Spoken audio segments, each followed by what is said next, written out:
হবে, আমাদেরই মনে রাখতে হবে। আমাদের তাদের যে জীবনের যেগুলো দিয়ে সমাজ পরিবর্তনের কাজ করা হয়েছে এবং অনেক পরিবর্তিত হয়েছে আমরা দেখেছি।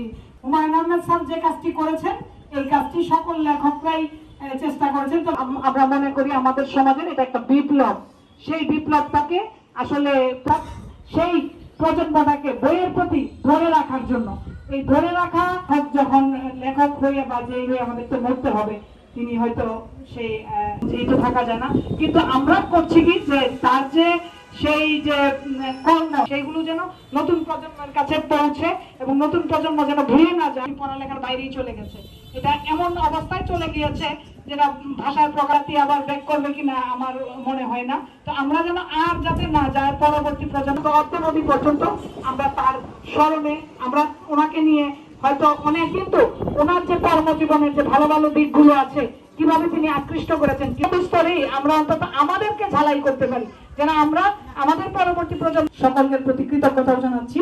আমাদের মাঝে রয়েছেন বীর মুক্তিযোদ্ধা, আমাদের